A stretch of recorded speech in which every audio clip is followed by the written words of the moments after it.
இன்றைய முக்கிய செய்திகள். ருத்ரா M2 ஏவுகணை சோதனை வெற்றிகரமாக முடிவடைந்துள்ளது. போலி 500 ரூபாய் நோட்டுகளின் எண்ணிக்கை 20% அதிகரித்துள்ளதாக ரிசர்வ் வங்கி தகவல் தெரிவித்துள்ளது. விடைத்தாள் சரிபார்ப்பு மற்றும் மறு மதிப்பீட்டிற்கான பிரத்யோக இணையதள வசதியை பயன்படுத்தி 44,000 மாணவர்கள் எந்த சிக்கலும் இன்றி மறு மதிப்பீட்டு விண்ணப்பத்தை நிறைவு செய்திருப்பதாக CBSE தெரிவித்துள்ளது. மேற்கு வங்கத்தில் மகளிருக்கு மாதம் 3,000 ரூபாய் வழங்கும் திட்டம் தொடங்கப்பட்டுள்ளது. மே மாதத்தில் ஏழுமலையான் சுவாமி கோவிலில் 1,21,00,000 லட்டு விற்பனை செய்யப்பட்டுள்ளதாக தகவல் தெரிவிக்கப்பட்டுள்ளது. 22 கேரட் ஆபண தங்கத்தின் விலை சவரனுக்கு 160 ரூபாய் விலை குறைந்து ஒரு சவரன் 1,15,840 ரூபாயாகவும் 1 கிராம் 14,480 ரூபாய்க்கும் விற்பனை செய்யப்பட்டு வருகிறது. இதனைத் தொடர்ந்து 1 கிராம் வெள்ளியின் விலை கிராமிற்கு 5 ரூபாய் குறைந்து 1 கிராம் வெள்ளி 285 ரூபாய்க்கு விற்பனை செய்யப்பட்டு வருகிறது. மேற்கு வங்க தொடக்கப்பள்ளி ஆட்சேர்ப்பு முறைகேடுகள் வழக்கு தொடர்பாக திரிணாமுல் காங்கிரஸ் MPயும் முன்னாள் முதல்வருமான மம்தா அவர்களின் மருமகன் அபிஷேக் பானர்ஜி அவர்கள் ஜூன் 15ஆம் தேதியன்று விசாரணைக்கு ஆஜராகுமாறு சம்மன் அனுப்பப்பட்டுள்ளது. இந்தியா உட்பட 59 நாடுகள் மீது புதிய வரிகளை விதிக்க அமெரிக்கா திட்டமிட்டுள்ளதாக தகவல் வெளியாகியுள்ளது. தமிழகத்தில் கோடை விடுமுறை முடிந்து திட்டமிட்டபடி இன்று அனைத்து பள்ளிகளும் வழக்கம் போல் திறக்கப்படும் என்று தெரிவிக்கப்பட்டுள்ளது. சட்டத்துறையின் முதல் பெண் செயலாளராக சுமதி அவர்களை நியமித்து தமிழ்நாடு அரசு உத்தரவிட்டுள்ளது. ஜியோ ஹாட்ஸ்டார் இந்தியா முழுவதும் 75க்கும் மேற்பட்ட செயற்கை நுண்ணறிவு நிபுணர்களை பணியமர்த்தும் திட்டத்துடன் தனது செயற்கை நுண்ணறிவு திறன்களை பெருமளவில் விரிவுபடுத்துவதாக அறிவித்துள்ளது. சென்னை மெட்ரோ சார்பில் கிண்டியில் பன்முக போக்குவரத்து மையம் அமைப்பதற்கான ஒப்பந்தம் கையெழுத்தானது. 2026ஆம் ஆண்டில் $2 பில்லியன் மதிப்பிலான இராணுவ ட்ரோன்களை இந்தியா வாங்க உள்ளதாக தகவல் வெளியாகியுள்ளது. இந்தியா கூட்டணியில் இணைய தவேகாவிற்கு காங்கிரஸ் அழைப்பு விடுத்துள்ளதாக தகவல் வெளியாகியுள்ளது.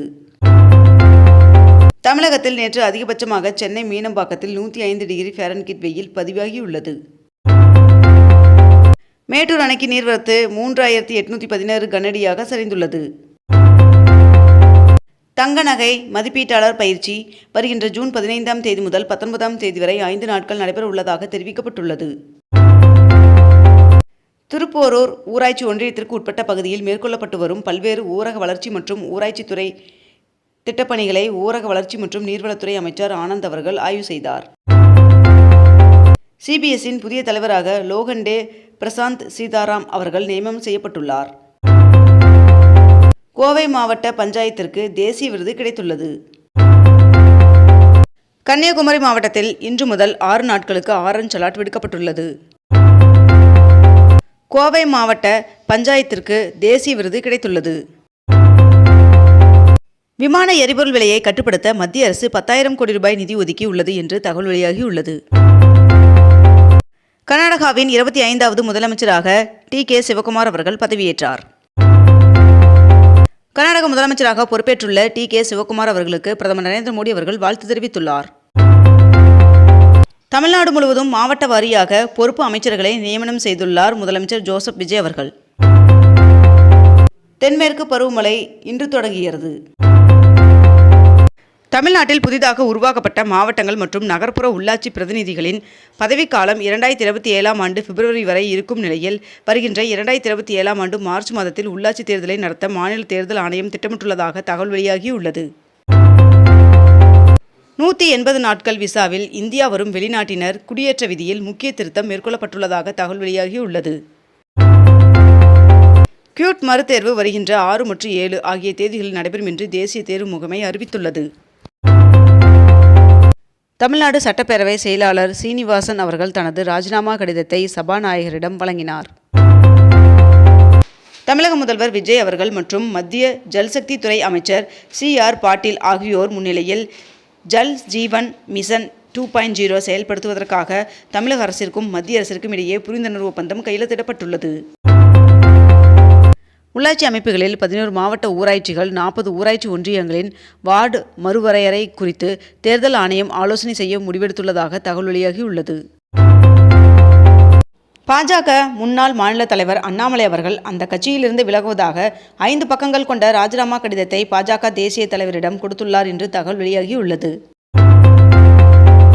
தமிழகத்தில் குட்கா, பான் மசாலா மற்றும் மெல்லும் புகையிலை பொருட்களுக்கு விதிக்கப்பட்ட தடை மேலும் ஓராண்டிற்கு நீட்டிக்கப்பட்டு அரசாணை வெளியிடப்பட்டுள்ளது. ராமநாதபுரம் மாவட்டத்தில் 2000 ஆண்டுகள் பழமையான முதல் தமிழி நடுகள் கல்வெட்டு கண்டெடுக்கப்பட்டுள்ளது. தமிழகத்தில் இன்றும் நாளையும் நீலகிரி, கோவை, திருப்பூர், திண்டுக்கல், தேனி, தென்காசி, திருநெல்வேலி, கன்னியாகுமரி, ஈரோடு, நாமக்கல், சேலம், தருமபுரி, கிருஷ்ணகிரி, திருப்பத்தூர், வேலூர், ராணிப்பேட்டை மற்றும் திருவண்ணாமலை ஆகிய மாவட்டங்களில் ஒரு சில இடங்களில் கனமழை பெய்ய வாய்ப்புள்ளதாக வானிலை மையம் தகவல் தெரிவித்துள்ளது. பழனியில் கிபி 18ஆம் நூற்றாண்டைச் சேர்ந்த போர்வாள் அரசு அருங்காட்சியகத்தில் ஒப்படைக்கப்பட்டது. விடைத்தாள் மறுமதிப்பீடு குளறுபடியை தொடர்ந்து சிபிஎஸ்இ தலைவர் ராகுல் சிங் மற்றும் செயலாளரை இடமாற்றம் செய்து ஒன்றிய கல்வி அமைச்சகம் உத்தரவு பிறப்பித்துள்ளது. தமிழகத்தில் IAS அதிகாரிகளை இடமாற்றம் செய்து தமிழ்நாடு அரசு உத்தரவு பிறப்பித்துள்ளது. தமிழகத்தில் முக்கிய பேருந்து நிலையங்களில் பேருந்து சேவையை அதிகரிக்க நடவடிக்கை தேவை என்று பிரேமலதா விஜயகாந்த் அவர்கள் வலியுறுத்தியுள்ளார். தமிழ்நாடு பாஜக தலைவர் நயினார் நாகேந்திரன் அவர்களை டெல்லி வரும்படி அமித்ஷா அவர்கள் அழைப்பு விடுத்துள்ளதாக தகவல் வெளியாகியுள்ளது. சென்னையில் 2ஆம் கட்ட மெட்ரோ ரயில் திட்டத்தில் ஒட்டுமொத்தமாக 52% மெட்ரோ பாதை அமைக்கும் பணிகள் நிறைவடைந்துள்ளதாக சென்னை மெட்ரோ ரயில் நிறுவன அதிகாரிகள் தகவல் தெரிவித்துள்ளனர். பிரான்சிடமிருந்து 114 ரஃபேல் போர் விமானங்களை வாங்குவதற்கான நடவடிக்கைகளை இந்தியா தொடங்கியுள்ளது. UPI பரிவர்த்தனை மே மாதத்தில் மட்டும் 30 லட்சம் கோடி ரூபாயை எட்டியுள்ளதாக தகவல் வெளியாகியுள்ளது. நடப்பாண்டிற்கான JEE அட்வான்ஸ் நுழைவுத் தேர்விற்கான முடிவுகள் வெளியிடப்பட்டுள்ளது. மாநில தகவல் ஆணைய உத்தரவின்படி கட்டண விவரங்களை காட்சிப்படுத்த தனியார் பள்ளிகள் இயக்குனர் உத்தரவிட்டுள்ளார். தமிழ்நாட்டின் மூத்த வழக்கறிஞர் மேகனா அவர்கள் உட்பட உச்சநீதிமன்றத்திற்கு 5 நீதிபதிகள் நியமனம் செய்யப்பட்டுள்ளனர். இதன் காரணமாக வழக்கறிஞர்களின் மொத்த எண்ணிக்கை 37ஆக உயர்ந்தது. பாபநாசம் அருகே காரையாறு அணையிலிருந்து சாகுபடிக்காக தண்ணீர் திறக்கப்பட்டது. MBBS படிப்பை நிறைவு செய்ய 10 ஆண்டுகள் கால அவகாசத்தை பரிந்துரைத்துள்ள தேசிய மருத்துவ ஆணையம் இதற்காக மாணவர்கள் பொதுமக்களிடமிருந்து கருத்துக்கள், ஆட்சேபனைகள் கேட்கப்பட்டுள்ளது. பிரதமரின் ஸ்வநிதி திட்டத்தின் கீழ் கடந்த 6 ஆண்டுகளில் தெருவோர வியாபாரிகளுக்கு 17,800 கோடி ரூபாய் கடன் வழங்கப்பட்டுள்ளது என்று ஒன்றிய அரசு தகவல் தெரிவித்துள்ளது. மேற்கு வங்கத்தில் பெண்களுக்கான கட்டணமில்லா பேருந்து பயண திட்டத்தை அம்மாநில அரசு நேற்று தொடங்கி வைத்தது. இத்துடன் இன்றைய தலைப்புச் செய்திகள் நிறைவடைந்தன. மேலும் இதுபோன்ற அண்மை தகவல்களை உடனுக்குடன் தெரிந்து கொள்ள அக்னிபூ சேனலை சப்ஸ்கிரைப் செய்து கொண்டு தொடர்ந்து இணைந்திருங்கள். நன்றி, வணக்கம்.